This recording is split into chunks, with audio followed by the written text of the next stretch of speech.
There is a pain you've carried for so long that you stopped calling it pain. It just exists, present, silent, constant, like a stone in your pocket that you carry every day. At first it was heavy, you felt every ounce, but over time you got used to it, not because it became lighter, but because you learned how to walk with it. You don't remember when it started. You just remember that, at some point, you accepted it. You accepted that feeling this way was normal.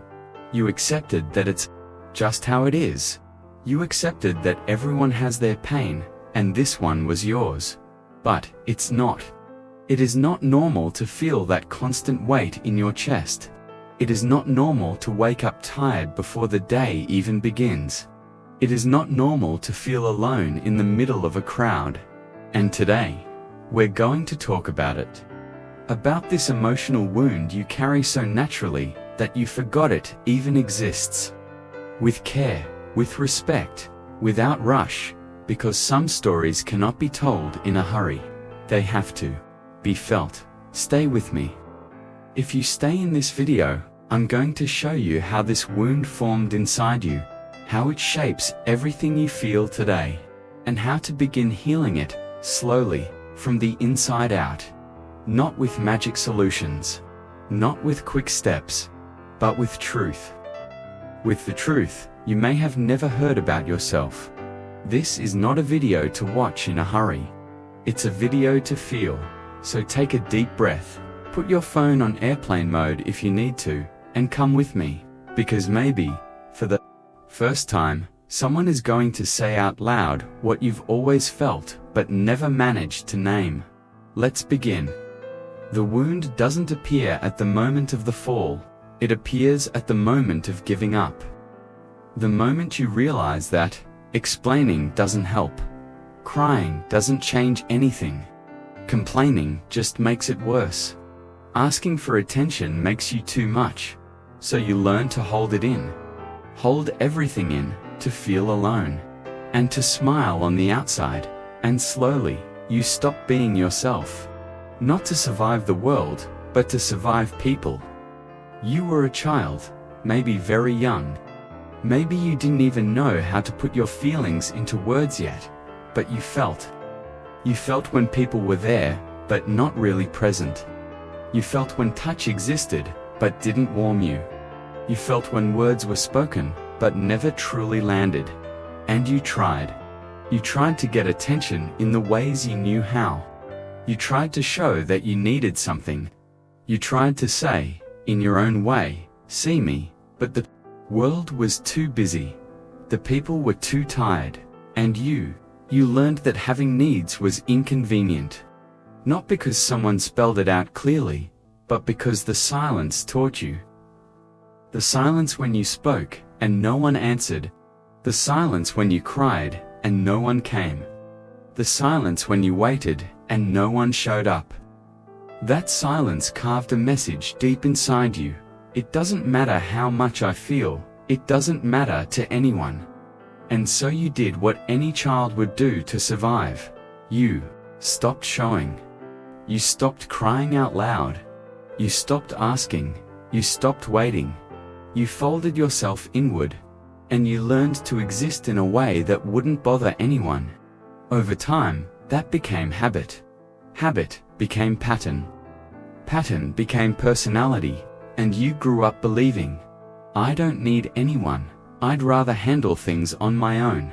I don't care that much, I'm strong. But these sentences aren't the truth. They're protection. Protection from the pain of needing and not receiving, protection from the vulnerability of asking and being ignored. Protection from the exposure of showing how you feel and being judged. You're not independent. You had to be. You don't actually like being alone. You learned to be. And there is a huge difference between those two things. One is a choice. The other is survival. And survival should never be mistaken for personality. But it was. And then you grow up. You become an adult. Functional, responsible, even admired. People look at you and see someone who is put together. someone who has everything under control, someone who doesn't need anyone. They don't see the wounded child inside, the one who is still waiting for something that never came. And you don't see them either, because you learned to hide so well that you hid even from yourself. So the wound stays stored, quiet, ignored, and you live with it, as if it were normal, as if everyone feels this, as if there's no other way to exist. But there is, and recognizing that is the first step. But there is a specific moment when this wound sets in. A moment you may not consciously remember, but your body never forgot. A moment when something inside you broke in silence, and maybe you didn't even notice when it happened. I'm going to show you. There is always a scene, a moment, an inner cut that you can still feel today. It might have been a word that made you shrink, a rejection you swallowed quietly, a day you waited and no one came, a broken promise, a moment when you were vulnerable and regretted it. No one saw it, no one noticed, but you remembered. And in that exact moment, something changed. You learn that feeling hurts, and that expressing what you feel hurts even more. So you protected yourself, not because you were weak, but because you were human. Maybe you were at school, or at home, or somewhere that was supposed to be safe, and something happened. Not necessarily something big, dramatic, visible. Sometimes, the deepest wound comes from what didn't happen, from the presence that never came, from the hug that never happened, from the words that were never said. You waited. You needed, and no one noticed. Or worse, they noticed, but didn't care. And in that moment, you made an unconscious decision. I am never putting myself in this position again. I will never wait again. I will never need again. I will never trust that someone will be there.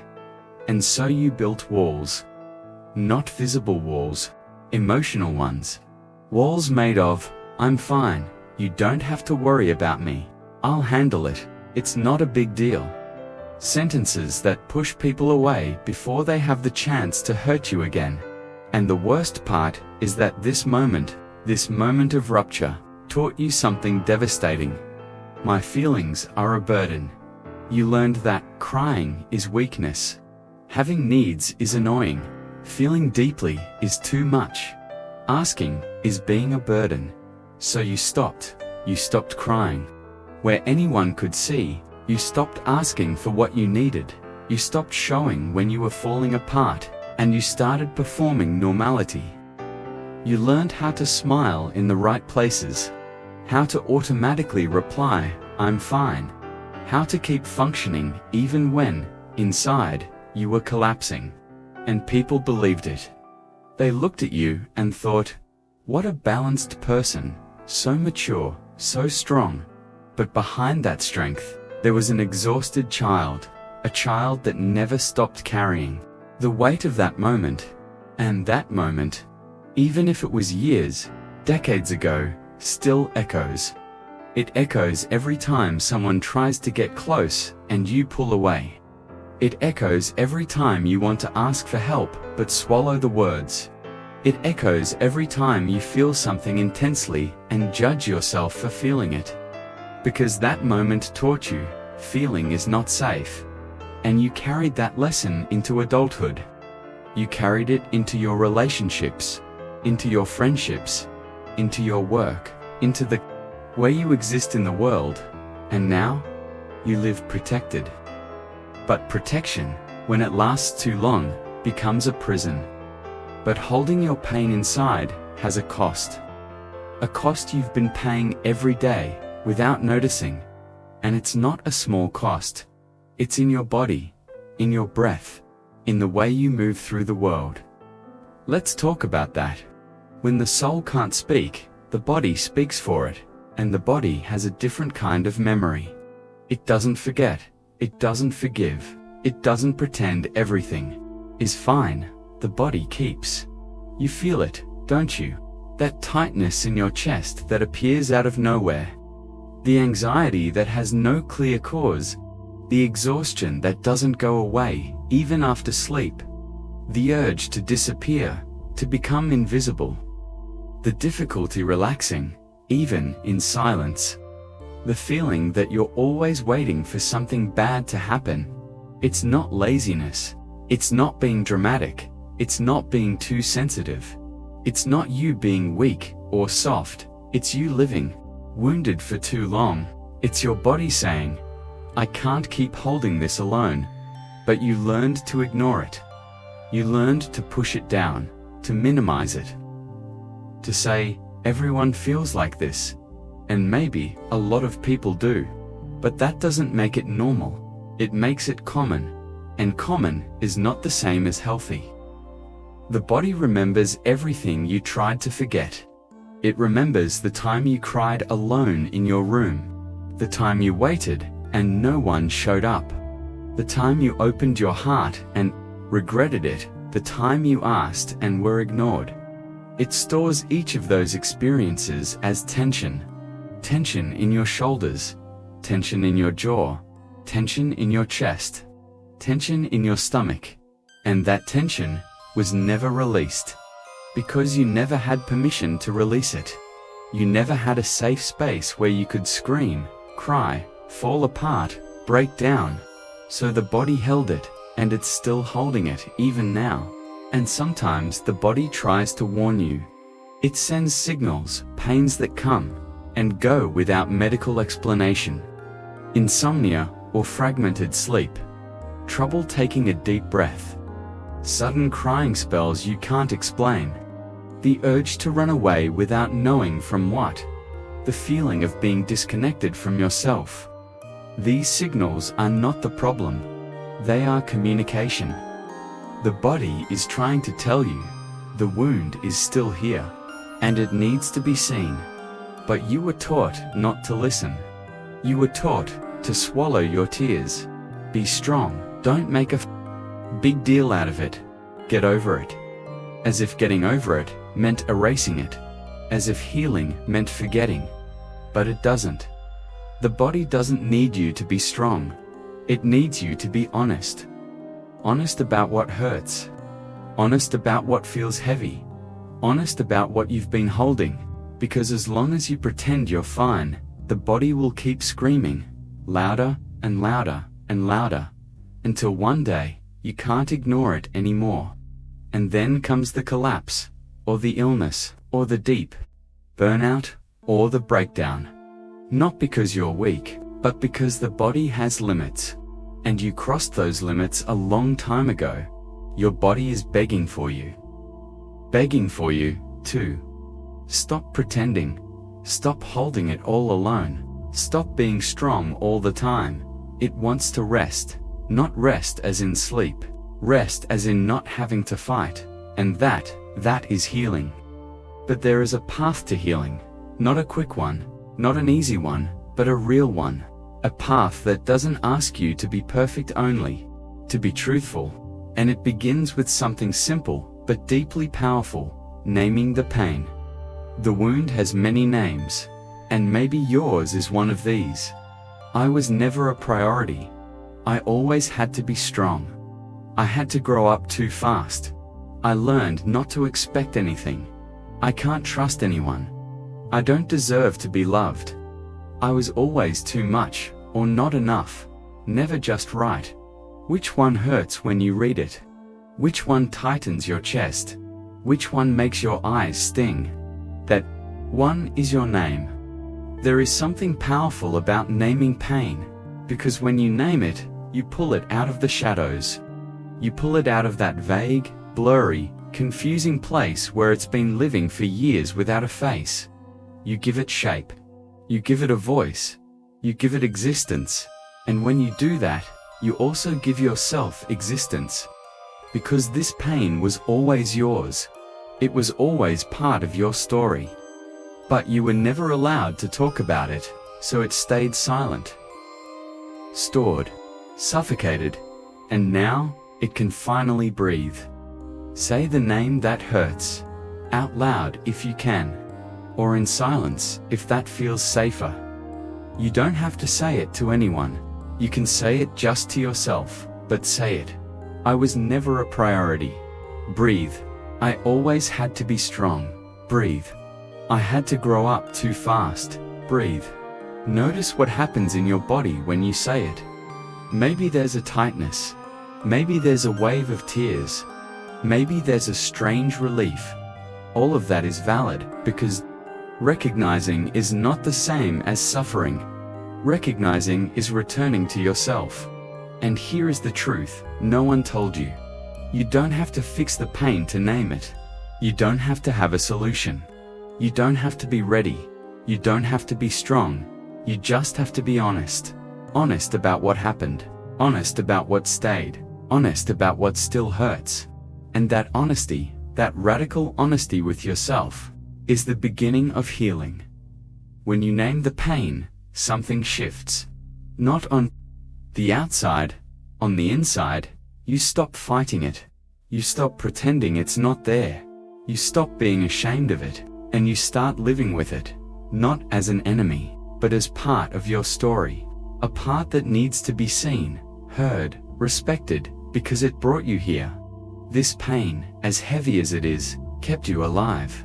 And that deserves recognition. Healing doesn't happen all at once. It happens in small gestures, in subtle moments, in daily choices, and it begins here. The first step is to stop lying. To stop saying I'm fine when you're not. To stop saying it was nothing when it was. To stop minimizing what you feel, and start telling the truth.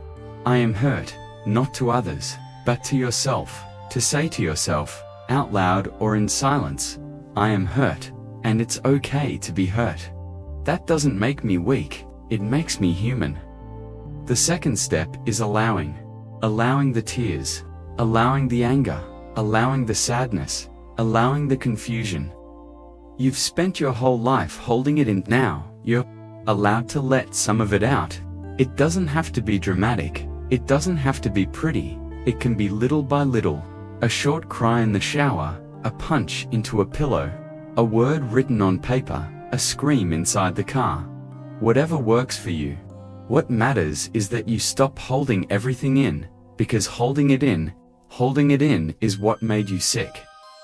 The third step is the hardest. Asking for help, not to be saved, but to be seen. Because you spent so long believing that you had to do everything alone, that asking for help feels impossible. It feels like weakness. It feels like being a burden. It feels risky, but it's not. Asking for help is courage. It is the courage to say, I can't do this alone, and that's okay. And maybe you don't need a lot of help. Maybe you just need someone who will listen, someone who stays, someone who sees you. It doesn't have to be a therapist. It can be a friend, a family member, someone online who understands. What matters is that you don't stay alone with this, because the wound was formed in loneliness, and it only heals in presence. The fourth step is subtle, but transformative. Existing without justifying yourself. You spent so much time explaining yourself, defending yourself, proving you deserve space, that you forgot you don't have to justify your existence. You don't have to be useful to have value. You don't have to be strong to be loved. You don't have to be doing well to deserve care. You're allowed to simply be tired, be confused, be vulnerable, be human, and still deserve love, and finally, patience. Healing is not linear. It's not fast. It's not neat. There will be days when you feel better, and days when you feel worse. Days when you think you're not evolving at all, that you're stuck, that nothing has changed, but it has. Because the simple fact that you're here, listening to this, recognizing yourself in this, is change. You don't have to earn love, you just have to allow it to reach you. And that takes time. But you are walking. And every step counts. Even the small ones. Especially the small ones. You are not broken. I know it sometimes feels that way. I know there are moments when you look at yourself and think, there is something wrong with me, but there isn't. You are healing an old pain that you were once forced to carry alone, and carrying that pain for all this time without letting anyone see it, without asking for help, without falling apart. That is not weakness. That is extraordinary survival. You kept yourself alive. You kept going. You made it here, and that deserves to be recognized, not as a reason to keep carrying the weight, but as proof that you are capable of feeling, capable of healing, capable of coming back to yourself. I'm here, you're here. Your story did not end at the trauma. It goes on, and you can come back to yourself. You can learn to exist without carrying the weight of the world alone. You can be loved, be seen, be chosen. Not because you earned it, but because you always deserved it, and you are returning. Now, in this exact moment, with every breath, with every word, with every second of courage you spend looking inward, you are returning, and I am here to say, welcome back. Take a deep breath. If you made it this far, you've already begun. You've already named the pain. You've already recognized the wound. You've already taken the first step.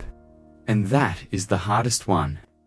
In the next video, we're going to talk about something essential, how to be loved without abandoning yourself. Because healing the wound is one part, but learning to live without letting it run your life is another. That is the next step in your healing. If you're ready to keep going, if you truly want to come back to yourself, just say, I want to come back to me, and I'll see you in the next video. Known for those who carried alone for far too long.